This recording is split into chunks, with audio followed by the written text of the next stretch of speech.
about staffs in South Africa, and I've just finished that. Oh, brilliant. So I actually just finished that now. So that covers everything. So the whole story from start to finish, which is also exciting. So if you really get really into the details, that is 74,000 words of details. But so to start from the beginning, and again, so excited speaking to your guys' organization, the work you do. I think it's amazing, especially, based in South Africa. But starting from the beginning, so it was not second year, it was my third year UCT, so you're almost there. My third year UCT, I was elected into student government. And I think that kind of speaks to, spoke about getting involved in social, it's like in not social work, social activism, or, public sector work, or kind of just getting involved, getting stuck in.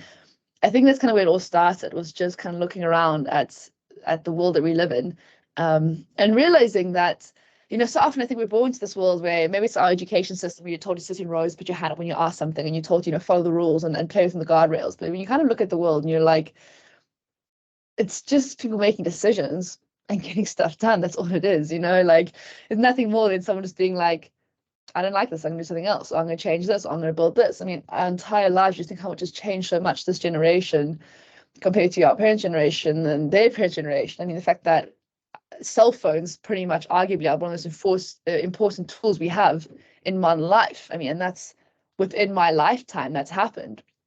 And that was because a couple of crazy people had this idea, well, me started probably with Tesla, but propagating from there, had this idea that, hey, let's build this cool thing, and your characters like Jobs comes along, who makes the iPhone, that revolutionized everything. And then just everyone then building on that and standing on the shoulders of giants. And then you have this whole situation where now it's like the entire world has changed because of cellular technology. There's more cellular network reaching Africa than electricity. It's just crazy to what leapfrog technologies and what we can make in such a short space of time, especially being South African and building companies in South African context where there's so much underdevelopment across our country and continent that if you just have a crazy idea and you work really hard and you push really hard at this, next thing you know, suddenly you've got millions of people whose lives are being deeply affected by the work you're doing. And it's deeply meaningful. And you realize that, the hours of your day are spent doing something when, like, instead of thinking on the level of, which I hate, you have like these board meetings, there's numbers and it's budgets and it's reports and it's graphs, all that stuff, which I know people like, and you're supposed to bring it up in pitch meetings, but it's my worst.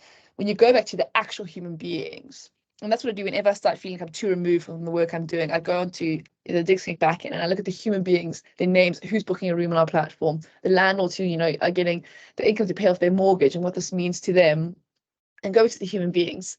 I think that's where it kind of starts making sense. And that's what's exciting. And you think about the work that you can do, the hours of your life that affect the human beings, especially places like South Africa and Africa, where it's so meaningful, where even just a tiny bit goes so far. In my work for the National Youth Development Agency, sometimes we would do a grant to a small business and something tiny, like we bought a piece of equipment for 2,000 Rand. And you think, if you're, living in Joburg or Cape Town and earning a good salary, you think, 2,000 Rand is substantial money, but it's not life-changing.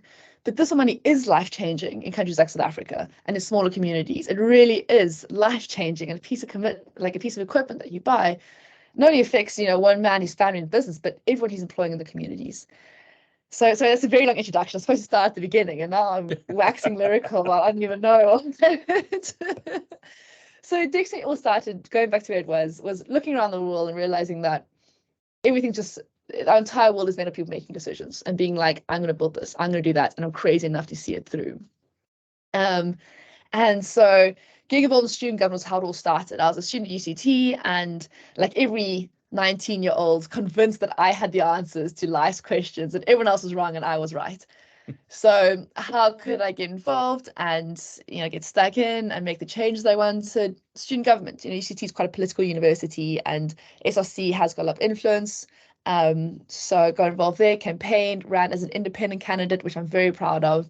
I also think that like party politics has no place on university campuses, and that's debatable, but in fact, I definitely believe that. And so I ran as independent and got involved, and my portfolio was the student housing portfolio. It's specifically called the Day Students Coordinator. And that is someone who's responsible for all students not staying on campus. And of course, the main thing then is housing. It's the biggest issue for all students. Basically, every single person, I'd say, is housing. And realized very quickly there was a crisis. And this isn't, I suppose, like contentious because, we we see the newspapers, you know, every year, whenever newspaper is nationwide, especially in Cape Town, you'll see headlines saying, you know, students are homeless, students are sleeping in lecture theatres, students don't know where to go. And now suddenly it was my problem. I wasn't just, you know, sitting on the sidelines, you know, seeing my friends go through this, my peers go through this. It was my responsibility. I had this mandate to do it. Even had a fancy office, you know, my name saying student housing off campus. You know, it really was as much as my problem as it could be. And there was no plan B. There's no plan B in South Africa. Either you get into university residence, which is 5 to 20% of students, you know, on campuses, or like good luck. You know, that's kind of what you get told. And so Uber just launched on campus there, and I remember it was really exciting. So Greg Ramsey-Kill, who's my co-founder, was the Uber launch partner, which speaks to what he's good at, which is just getting involved, making things happen. He's amazing. He was the Uber launch partner. And so Uber starts sweeping through campuses, and everyone's like, oh my gosh, this is amazing. You can get a taxi on your phone. And anyone who's been, you know, was a student then knows that when you go out to grab drinks with your mate at night, you come out afterwards, there's this haggling, you know, trying to get a taxi to get home, and it's really dodgy. But now suddenly you can actually order an Uber. And I was like, wow, this is really exciting. And so this idea that there could be like tech solutions for this. And I'd done a year of computer science my first year. So it wasn't totally foreign, the idea that I could knock together a website quite easily. And so I started getting this idea, like, it wasn't getting this like big light bulb Mark Zuckerberg moment where it's like, oh, I'm gonna like, you know, stay up and create this incredible tech platform. It was kind of like this obvious thing. It's like, people need a place to stay. There's all these landlords that have options because everyone knows the properties are out there. There's no place to find them other than posters outside the libraries. And it just felt obvious, really, to just take all those pieces of paper and just put it on a website, you know, so that all the students that were queuing outside the doors, who are all on their phones, could just go on their phone to find a place to stay instead of having to wait to speak to someone who's going to give them a piece of paper. That's a call, and no one has airtime anyways. I mean, tell me a student who has airtime. I mean, I don't even have airtime to go to South Africa. That's just like bizarre. So you want to be able to just look on your message. Yeah, it's terrible. Try to call people. It's like, your balance is zero. I'm like, oh well, I guess I hope they got WhatsApp. So, and also students, oh my gosh, like students and millennials, Gen Zs do not like pick up the phone. It's like, it's just overwhelming. You know, you want to text, you want to do things online. You know, if someone calls me, I'm like, oh God, like, what do I want to speak about? Like, send me a message, you know, a voice note. Well, I'm glad we've got you live in person. Still found this. Yeah, we've still found this to this day, actually. So with all our students, and we're talking hundreds of thousands of them, when they're really struggling, they send a message through on Contact Us. And it'd be like a huge issue. They're really struggling. It's an emergency. I'm like, guys, pick up the phone, just call them right now. They just won't answer. They'll send a WhatsApp being like, please message me. And you try to like offer support on WhatsApp as fast as you can. Students just don't like speaking on the phone. I think it's a bit maybe confrontational perhaps. And when you're 18 or 19, it feels a bit intense. But anyways, and so sitting back on campus and I knocked together the website Digs Connect. Digs Connect, obviously for South Africans, makes sense. It's an obvious name. It wasn't again like any like, you know, genius level copywriting that happened there. It's just, you know, digs and then connecting. Also, the reason I enjoyed is because now I work internationally and because I speak really fast, as you probably gathered. Often when I say Digs Connect, it comes across as Dicks Connect and everyone gets very insulted and I find that hilarious. So it's a bit of cheekiness, which adds some joy to my day. So we built the website literally over a weekend. I was visiting my family in Port Elizabeth, and there's not a lot to do in PE, as anyone who's been there knows. So one weekend I thought I'd just knock together a website, and then just all the listings, the properties that people had spoken to me about, saying, hey, we've got empty rooms, put them on there. And it wasn't like, again, it was a very unsophisticated platform. It was absolutely terrible. And it's interesting because now all the startup literature says do exactly that. MVP, you know, just get something out there. It has to be terrible to just get it done. But again, I was thinking it just kind of felt obvious, you know, like I know what I was doing. Let me just create something and see what happens. So for example, all the listings, someone couldn't go create their own listing. I had to hard code it in, you know, like in HTML. So like writing in, like this room is not available anymore. And my CSS was really dodgy. That was the issue, just HTML and CSS website. There was like, I remember I first saw JavaScript, I was like, wow, like tech god, but there was like no backend. It was a pretty miserable website, but it did the job. You know, there was a URL, people could go on their phones and look at places available. They could see just even options. You know, if you're not from let's say Cape Town, you're going to UCT, not from Joburg, you go to Wits. You don't know where to start looking for different locations, what price is normal, what to expect, what to include.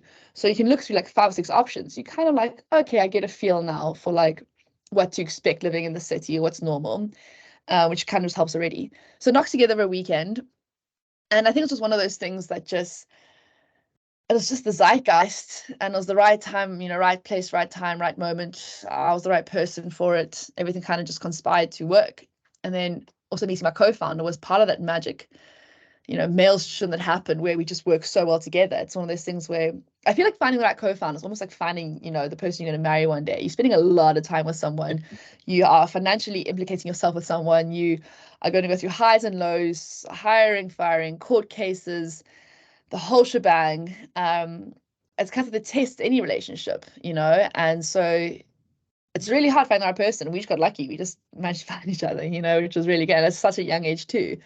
And you know, 6 years later, I'm actually going to his house dinner tonight. So him and his husband. So not only do we work together during the day, we also, you know, go for dinners and hang out and doing Christmas together. So it's, yeah, I got really lucky. And so we just built it and just worked. And we launched in Jan 2018. That was one of those things where I think it was on campus within our peer group, and you had to have a UC email address to use it.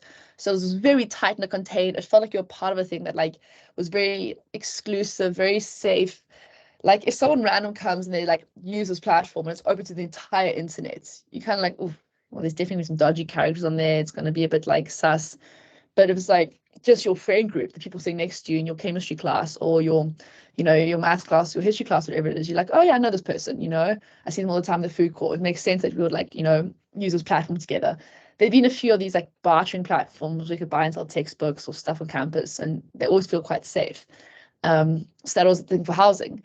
So yeah, it just worked. 2018 was really fun. We had no money. We had no idea what we were doing, no scam, and we just grew like mad doing crazy stuff on campus. And at the end of that year, we met our first investors, closed our round in Jan, 12 months later, February, sorry.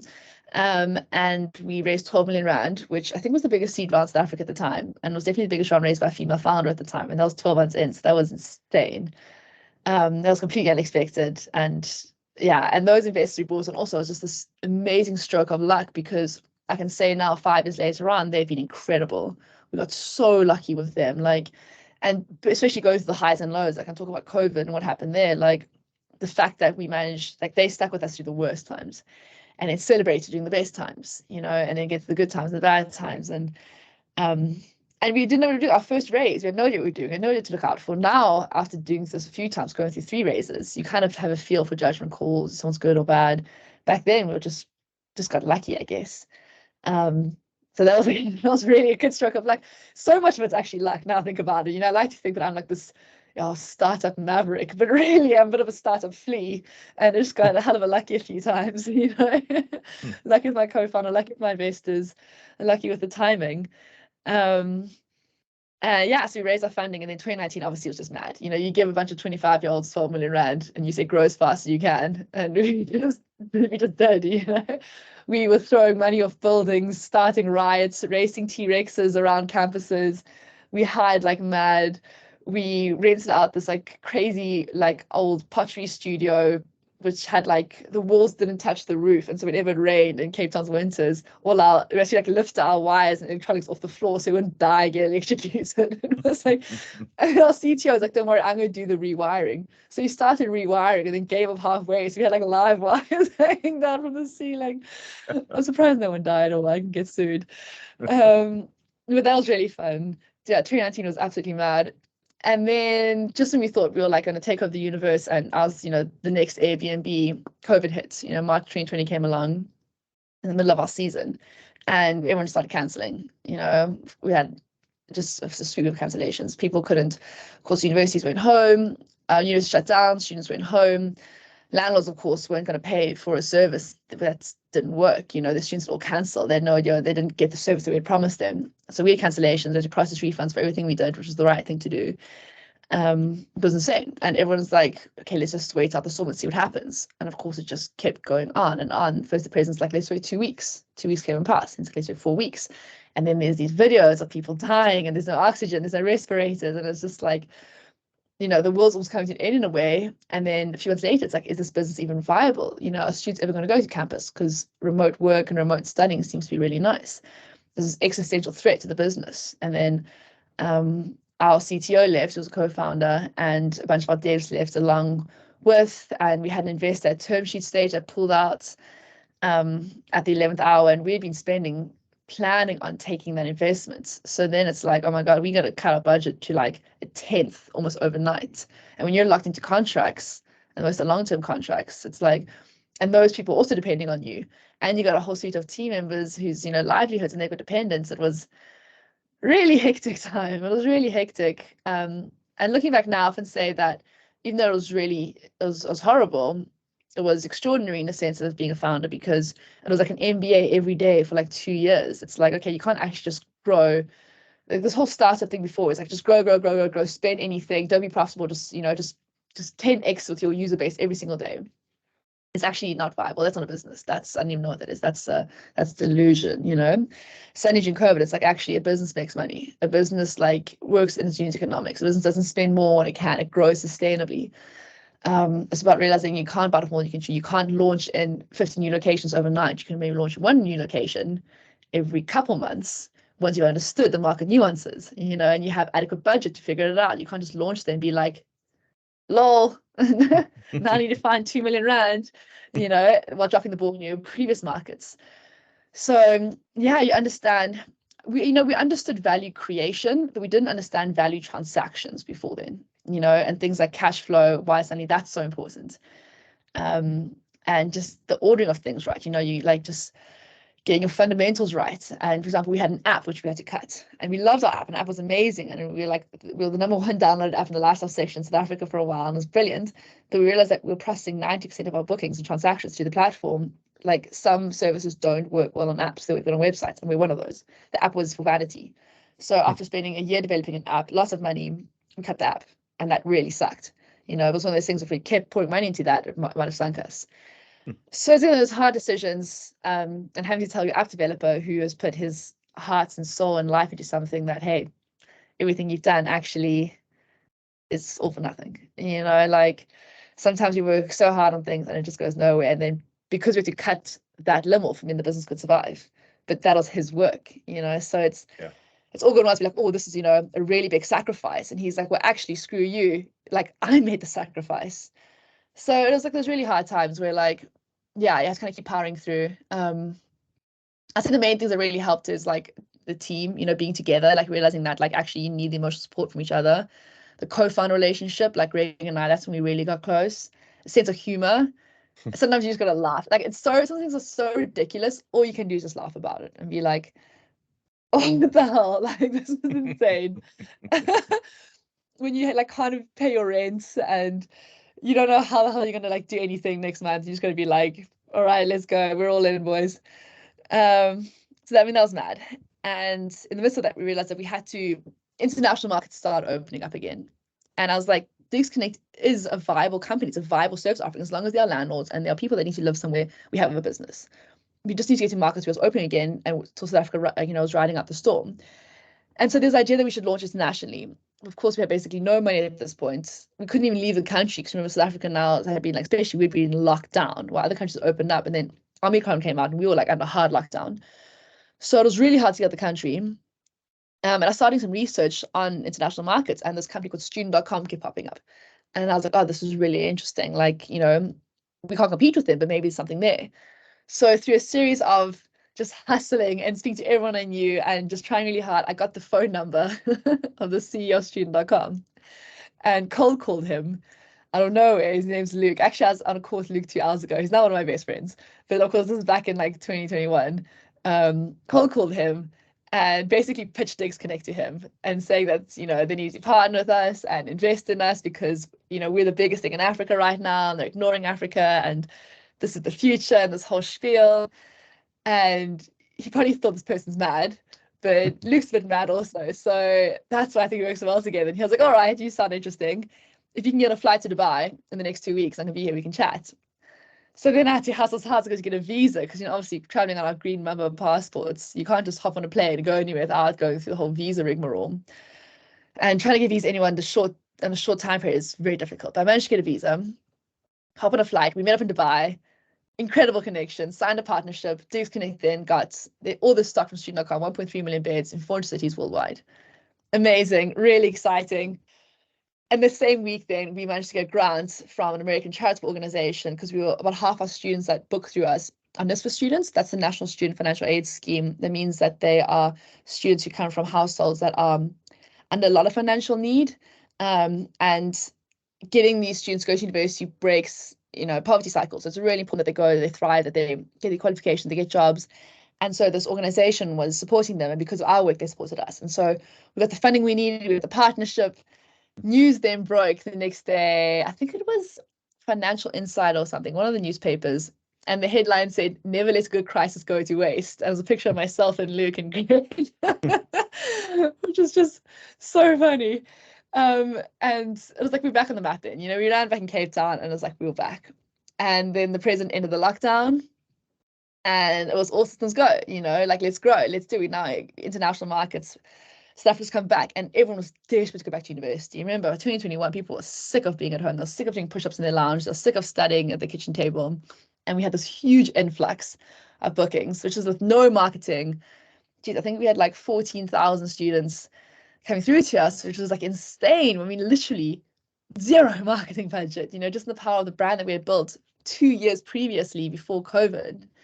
And our support team was 2 people to process 14,000, students coming through. So it was pretty insane. A lot of near burnouts, a lot of pizza, a lot of late nights. And it was really exciting. And then at the same time, then I got a call from Sarah Ramaphosa at 10 p.m. literally on a Wednesday night, telling me I'd been appointed to the board of the National Youth Development Agency, which was crazy. So I ended up having to fly to Pretoria for 10 days of basically onboarding, learning what it took to be director of a public entity, getting up to speed on public policy, on the agency work we've done, all the nuances of this. I'm a massive political government outside. I mean, my life had been startups, and everyone else, all the other board members, have worked in politics and in government before, so they've been involved in local structures or in the youth structure of political parties, and who knew basically a lot of like the stakeholders and the players, and just like the lingua franca of how to work in governments. And I knew none of that. So it's like, geez, a lot of these new terms for me to learn and the new ways of working. And government is like the exact opposite of a startup, in that it is startups are like move fast, break things, figure it out, tiny teams, massive accountability. If you fail, you're like, you don't eat. Whereas government is like slow and process driven and laborious. And big lunches. And it's big lunches. Jeez Louise. Yeah. But the reason why it's important to have things slow is because, within the NYDA, our work, we've got 17 million young people that we work with. And of course, we're working with taxpayers' money. So if we rush anything, like, there's a ripple effect that affects millions of people. So it has to be slow. It has to be measured. We have to really think quite deeply. I was in Parliament on Tuesday again for a session because we're doing a bill amendment to the NYDA Act. And we spent I think an hour arguing over one sentence. And on the outside, you're like, oh God, this is so exhausting, arguing over, a sentence. But when I thought about it, it's like, this is policy now. This is going into, the South African policy, our law. And if this has to be upheld in a court one day, the wording, each word actually does matter. I mean, we was like, should the word innovation be added here? Going round and round and round and round. But that one word could be the difference between, a court case one day, whatever it is. So that's why government has to be so slow, and it's frustrating. But I understood it now, and so kind of managing those 2 different roles. And then I got my book deal at the same period, also about 2 weeks later. And then we got told during a board meeting that we were bringing some new investors on board, especially some investors from the US. They wanted us to have international presence. And they said that South Africa obviously an amazing market, and it's always going to be our heart market. But you can't, they felt that we couldn't build a unicorn from Cape Town. So we needed you to be in the States or a place like, a London or Berlin, Amsterdam, all those places. And so we made the decision to choose London because we had a lot of some networks to investors here. And I then applied for a visa. I'm here on the tech talent visa that came through, then had to head across here to head up the global headquarters. So yeah, and then COVID happened. Yeah, so after COVID happened, there's all those things happening. That was 2022, and that was last year, which was insane. So kind of imagine all of that. We raised off the back of our really good first season coming out of COVID. Did a really great round, oversubscribed for that round, which was nice. We didn't take the extra investment on because one thing I definitely learned from pre-COVID days is that there's no free lunch. And while it's nice to have investors throw money at you, every time you take someone else's cash, it obviously comes with the mass responsibility. Not only in terms of getting them the return, but also now when you're a founder and you want to, spend money on marketing or on hiring, whatever it is, you have to be very disciplined. And if you've budgeted quite carefully, like I can spend exactly this to get these returns to grow at this rate, but now someone gives you an extra 5 million rand, it's really hard not to be like, oh, let's go put this into more marketing, or let's put this into more, but not really, like, even though it breaks out of your budget and it breaks out the growth that you plan, like you have to, my opinion is that you have to have measured growth. You have to kind of really be in control of how you're growing and not, taking your finger off the pulse of the value creation or the work you're doing or profitability. And so we decided not to take on the extra amount and just raise within our raise amount, which was great. Grew 2022, and then 2023 was last year's season back in South Africa. Amazing, we doubled again. So we're doubling every year since COVID, which was really nice. And doubled in two sense. The one, because not only in terms of gross number of bookings, but also as we get better at this every year, we're also pushing down our unit economics. So our CAC is going down every year and our cost per support agent is going down every year. So you have this really amazing like dual effect where your gross numbers are increasing, but also as you figure out the nuances of this, you're also doing it cheaper. So your profitability margins start increasing, which is a really nice trend to have. And then I was selected to be a delegate for G20 in February. So I flew off to Delhi, which was incredible. I love India. Actually, on my wall here, I've got all these posters that I got from India, and I met the most incredible human beings and ended up extending my trip for 5 days to go spend some time out in the Rajasthani desert, which was just incredible. Then flew back. I had a great season, and now I'm in London again. I've just signed for our new office at Battersea Power Station, which is so cool. It's like, the cover of the Pink Floyd album Animals, they have Battersea Power Station. So like standing there signing, it was like this surreal moment where I was like, what? And that takes us to today. So that's kind of that's the story. Alexandria, I mean, you leave all of us, I'm sure, quite breathless in kind of understanding, how you kind of hang it all together from G20 to, a new campaign to get 1 million voters registered to building a business globally. It's just kind of really breathtaking. I think in all of that sort of exciting energy, though, you hit on a couple of really fundamental things that were lessons for us, I guess. There are really tough times when you don't eat, literally, I'm sure. It's like, Chinese noodles and hot water for dinner kind of thing. To spending other people's money and getting a financial return on that, focusing on profitability, focusing on what actually drives value, and I think I'm going to open it up to our team to ask their questions. The first one I've got to share with you is just expanding a bit on the sort of London, the need to go to London, driven either by lack of South Africa as a growth destination, or investor perception that you want to go global, you can't do it from Africa. Is that just a perception kind of thing, or is it closer to where bigger market opportunities are? It's sort of everything, to be honest. So the hard line that our international investors gave was perceptions of South Africa's stability. So load shedding has done, I know it sounds, everyone says it the whole time, but like when you start speaking to individual businesses, you see just how devastating load shedding has been, not only on our country and the businesses there, but on the perception that foreign investors have on South Africa. Like the currency fluctuates wildly. There's not a lot of confidence from international investors that this is, and then also with our IP exchange controls, where let's say you want to start your company one day, it's not a market that a lot of international investors have their faith in. So if they want to deploy a couple million into bank accounts, they just would rather do it into a bank account, that's based in London High Street or like say Amsterdam or in the States. So that was the hard line they said, is that for international investors, they wanted that. The other thing is that, for example, using the example, for every property booking, combination booking that we do in not even London, because London's an obscene market with rental prices that are so expensive here, but like let's say any other secondary city in the UK, we're making 10x on the revenue they're making in South Africa for doing the exact same thing. You know, there's just yeah, doing the exact same thing. So our cost base is South African, but now you're making 10x and you're making it in pounds. And now you start looking when we expand to the States, hopefully next year, it's the same story. And so there's just markets where there's a lot more money and a lot bigger. Not saying you forget about South Africa, you do both because we're such a seasonal business. So in South Africa, our busy season is Jan, Feb, March, and then Northern Hemisphere, of course, university starts September, so it's July, August, September. So we're doing both. Because on the flip side, though, the reason why South Africa is an amazing market to go in is because Africa's the fastest growing continent in terms of population size. It's got the biggest youth population. So for our business, it's really exciting. There's not a lot of competitors. So especially growing up, building our business there from the start, it was a great place for us to kind of really get a massive head start and grow as fast as we possibly could. And also because what I find really exciting is because, like I mentioned at the beginning, the country and the continent is still quite underdeveloped. So you're building the infrastructure which millions of people come to depend on, affect their lives, and it's deeply meaningful work. It's not like a lot of you see, and not to be, I suppose, flippant about it, but look, like some of these startups coming out of Europe and America seem a bit like frivolous. They kind of do like things that are cool, but they're not like really meaningful. Whereas helping people find their homes, and in South Africa, where students would have been homeless or coming from places where, like they don't get a good home, there's a high chance they'll fail or drop out.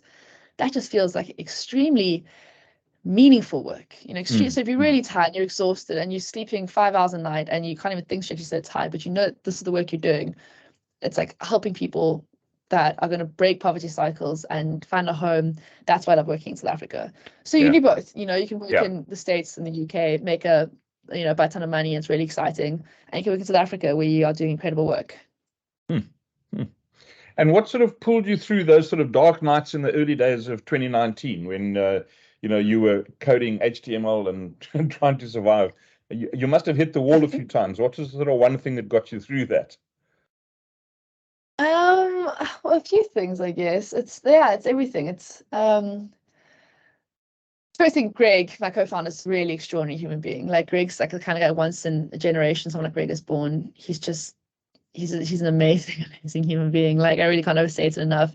And our relationship is amazing. We laugh all the time. Greg is absolutely incredible. Then the meaning of the work we do, it really does like every day I'll go and check our bookings and just like, see what the human beings are finding their home and read their names. And that's really cool. And also I think I'm like delusionally optimistic. Like maybe there's something wrong in my brain, but like I just can't process like bad things happening. It's like toxic positivity, I think is the phrase people use.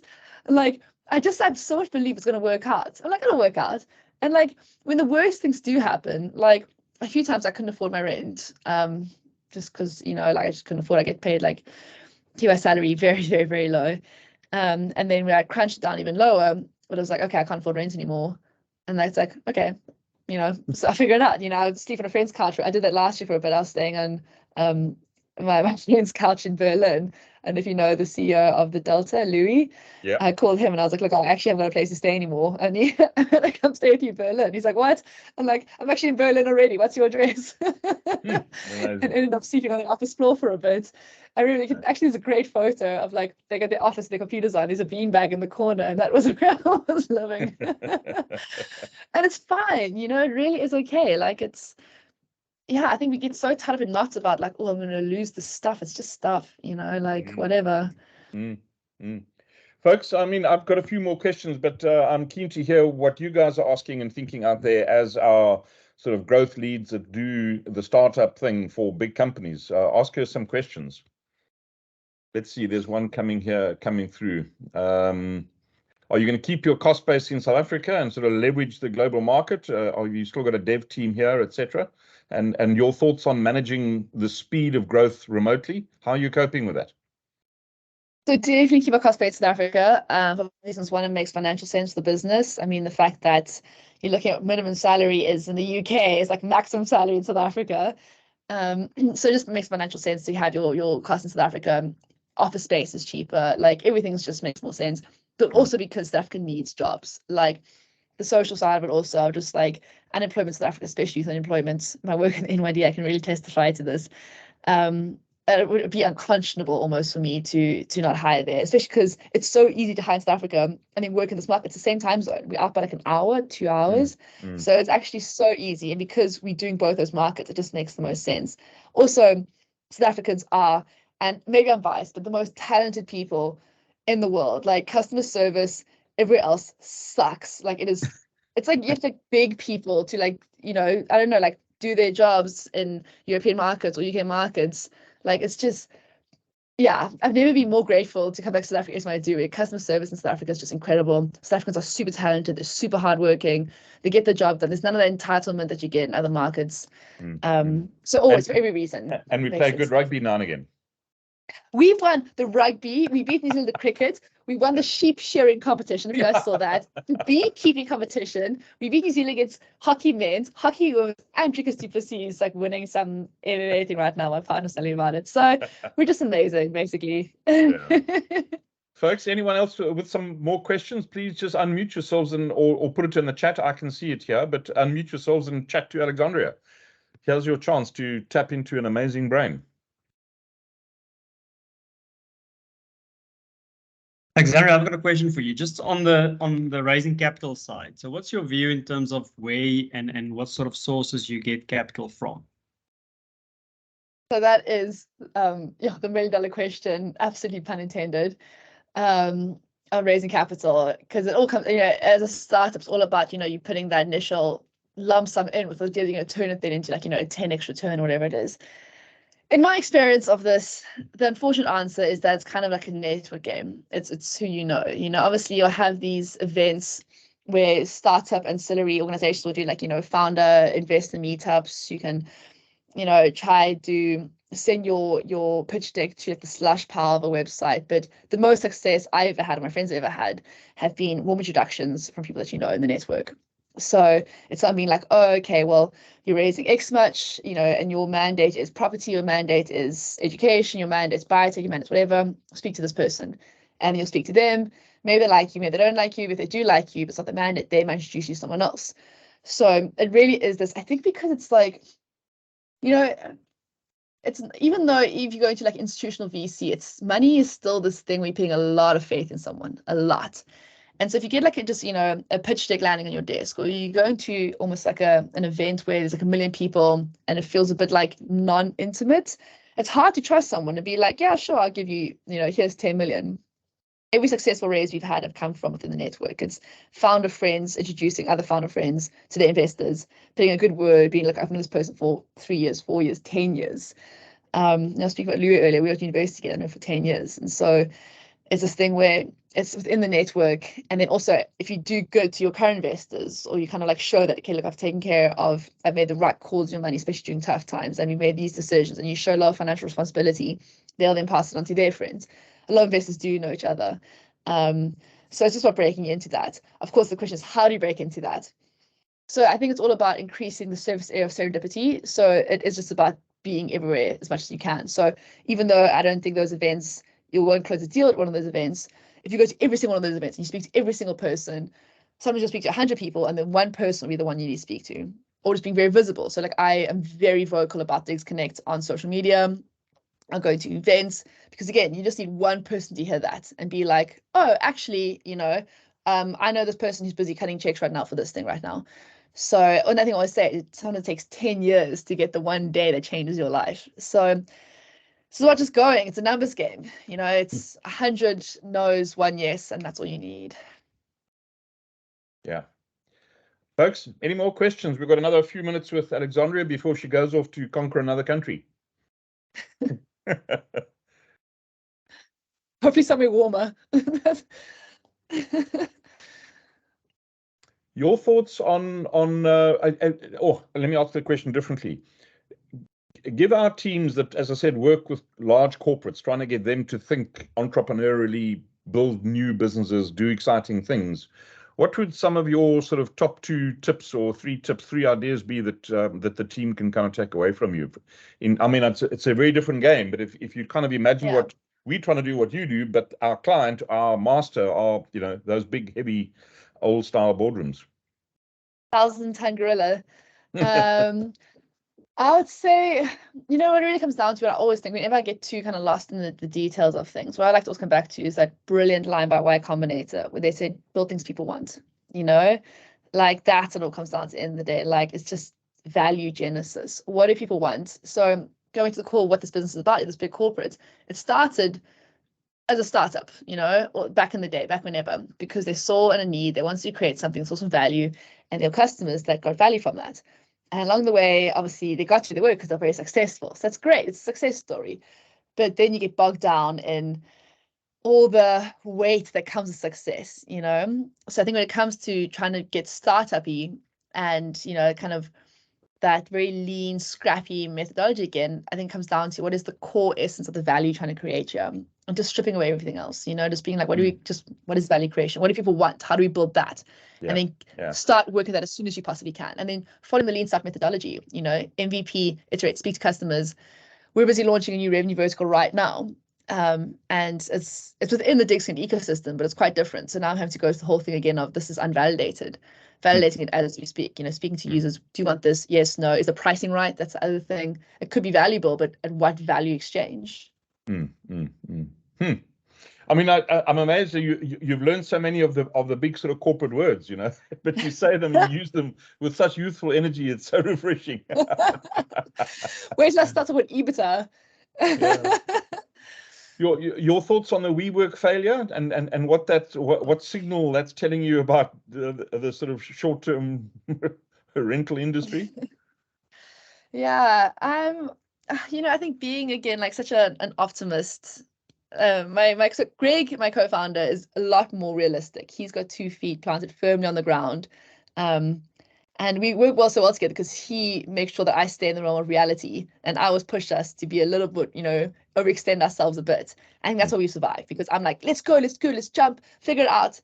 And it's taken us really far, but often when it's been a bit too, like a decision that is actually too dangerous, he'll be like, no, which is a good balance. And so, you know, I think being the optimist I am, I have such a soft place in my heart for all these founders that have tried really hard to do amazing things. The problem is that when a founder acts unethically, it's one thing to be, you know, ambitious and a dreamer, but when you start acting unethically, and there's some things that Adam Newman did back in the day that just were not okay. And all these founders, I mean, obviously, you know, Sam Bankman-Fried, that was a whole, that just got really dark, you know, that thing that blew up.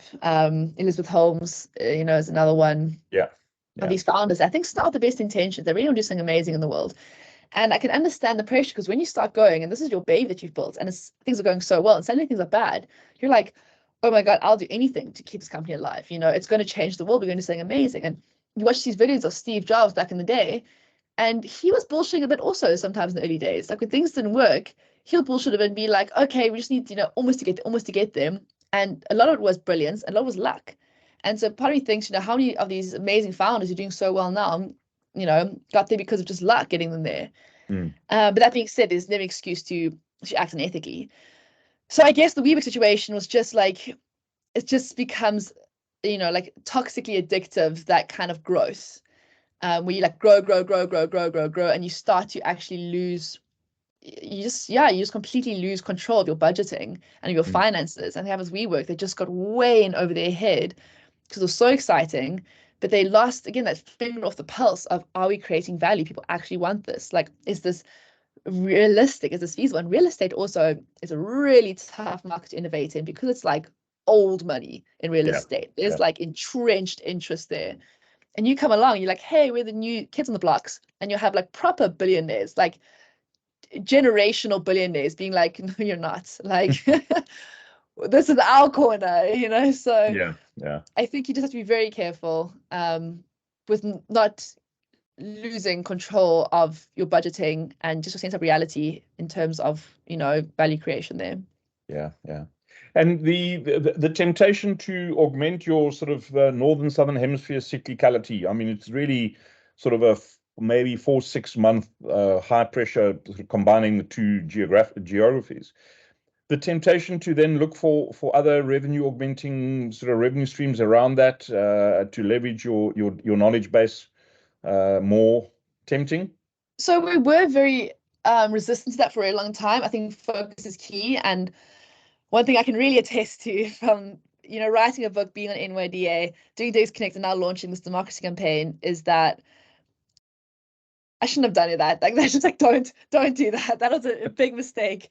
I'm committed now, so I'm seeing it through. But you just do, you know, instead of doing an incredible job at one thing, you start doing, you know, an 80% job at those things, or a 50% job at those things, and then you're just letting people down, and it's horrible. Focus is critical. As soon as you launch a new revenue vertical, you're then removing focus from your main one to another one. So the benefits really have to outweigh the odds. You know, you really think, will this bring in substantial revenue? Will it add substantial value? And if you're like, not really, then just don't do it, you know? So we didn't for a really long time, but we listened to our users, and some of our users have been telling us about extra value adds and services they wanted from us for a really long time. And we kept saying no. And eventually got to a point where we were like, actually, we have enough customers that already asked us for this. So it's not necessarily a case of starting from scratch. It's a case of just building something where there's a customer base that already exists. We build it, we turn it on, and then we have the revenue coming in. So it seems like, it's still a guess, but it seems like this, you know, wouldn't take too much of our focus away and could bring in, you know, a substantial upside. Yeah. So that's what we have started adding more things on now. I like that answer. I mean, that not forgetting what that really core focus actually is, and not being too tempted by all the sexy stuff that seems cool around it. Yeah. Okay, I think we're drawing towards the end of the time that you've incredibly generously given us, and we're very grateful and appreciative.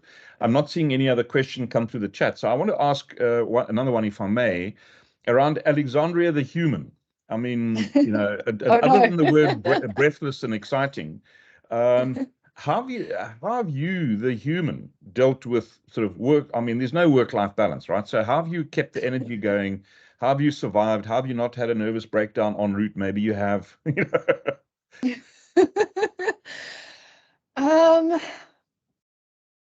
That's a good question. I guess, again, I'm going to sound like a stuck record, but Greg is amazing. Greg Ramsey-Keel, my co-founder, is just incredible. Like, he is extraordinary. So again, I think surrounding yourself with power players, Greg's amazing. The rest of the board, the NYDA board, now the CEO of the NYDA, who's, whenever I'm falling a bit behind on my work there, he's been amazing at helping me also kind of keep abreast of that. Yeah, I guess also I've never really been much of a, I don't know, I wouldn't say I'm definitely a social person, but I'm not like a party person. I think I've been to a club twice in my life and I hated it both times. I don't drink alcohol, not because I'm trying to be like, you know, I don't know, this like, I don't know, health influencer. Just because I just couldn't anymore. I think that like what it started taking my productivity was just, I literally just didn't have time to have like the recovery period. It sounds insane now that I say it like that. Sounds like a cost-benefit analysis calculation. Yeah, I think I just really enjoy it. I think I feel this crazy overwhelming gratitude to be alive. And I'm just so like not intimately, but so like intensely aware of how fleeting life is and how fast it's going. And there's one opportunity we have to do something. And I don't look at work as like something I have to do, but I see it as like something I get to do, which is amazing. You know, same with exercise. I'm really I love sports, and I love running, and I love horse riding, and I love the ocean. And I don't see it as like a chore, like, oh, I have to exercise. Like, oh my God, I'm healthy enough to do this. That is such a blessing. You know, like other people wish they could go for runs. Other people wish they could have these kind of opportunities. And this morning, actually, I was having a big moan to someone because I'm drowning in work at the moment. And I was going on there, I heard myself, and I was like, that's insane. Like, I had these amazing opportunities to do incredible stuff. Like, I think just being inspired by life, you know, it's so fleeting. Yeah. Folks, any final question? I see we've got 3 minutes to go. I want to wrap up with a thank you, but any final question from anyone on the call before we wrap up and unleash this person into the world? This might be a silly question, but I was just wondering, what's your favorite book that you've ever read, or your current book? Oh my gosh, I love reading. So I don't know if you've got Goodreads. Goodreads is like, it's this really cool website that actually Amazon owns. It's linked, you can link it to your Kindle, and it's basically like social media for books. And you can like every single book that you love, you go on there and you like add the books that you want to read, that you have read, and that you're going to read, and you can rate them, write reviews. So I'm like, it's my favorite social media platform basically, is Goodreads. So I can definitely share my profile with you on that because I've got too many to share. I've got like endless amounts. The first that comes to mind, which might sound maybe a bit disappointing because I feel like I should share some like great wise book about like, you know, the meaning of life or something. But actually my favorite book probably is The English Patient, because it's such a tragic love story and I cry every time. Amazing. Well, there's a tip, guys. Go and have a look at Goodreads on Amazon, and if you'll send us a link to your favorite reads, I mean, we'll all troll through them, I'm sure. Yeah, it's a lot of like trashy romance novels, I'm afraid. Like it's nothing great. There's no great insights. It's like Wilbur Smith, like. I'm sure you need the release also of a just a moment of nothing. Twilight. I love Twilight.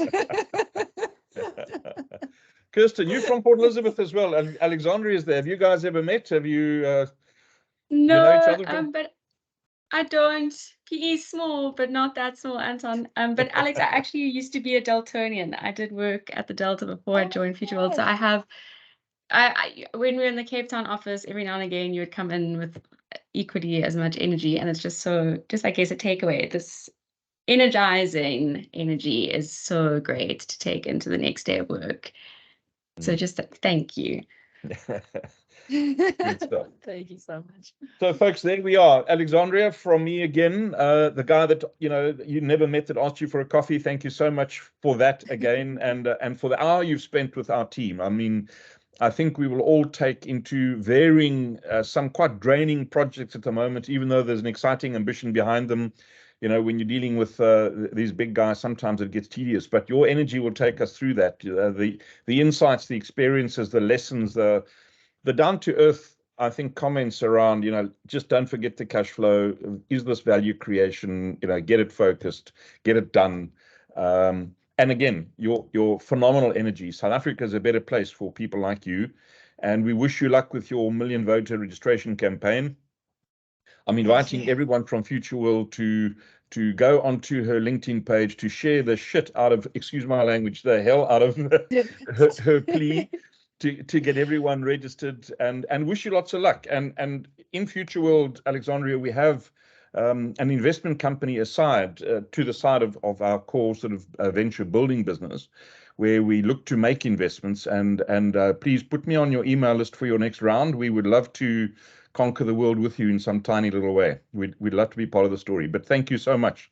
Much appreciated, folks. Thank you very much, and enjoy London. Thanks, guys. Have a good day. Cheers. Bye. Bye.